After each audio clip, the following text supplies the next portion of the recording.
John, hoe lang ben jij al bezig in het vak? Ja, nog niet zo heel lang, een jaar of 3 ben ik echt lekker bezig met podiumoptredens en zo. Maar dat is het ongeveer wel, ja. Niet echt heel lang. Waar treed je nou het meest op? Cafés, zalen, bruiloften, parties, evenementen, achter in de tuin. Noem het op, als het gezellig moet wezen, ik ben er. Nee, ik heb geen website, ik heb wel een Facebook.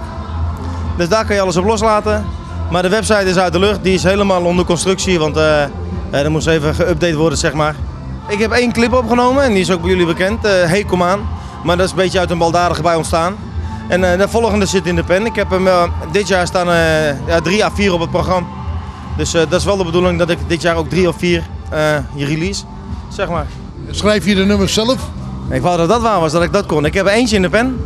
Daar ben ik mee bezig, maar dat heb ik eerlijk gezegd een heel klein beetje hulp bij gehad van Frank. Maar ik wou dat ik dat kon. Hoe gaat het nummer heten? Zonder een zoen. En waar gaat het precies over? Over mij en mijn vrouw. Dus wanneer gaat die uitkomen? Nou, de bedoeling was met Valentijn, maar dat gaat niet lukken. Ik denk zo april, denk ik, ja. Ik vind het artiest zijn vind ik gewoon leuk. Ik vind de aandacht vind ik leuk, maar ik vind het publiek gewoon vermaken vind ik leuk. Ik vind muziek mooi, al moet ik in een park op een bankje gaan staan zingen. Ja, ik vind het gewoon leuk.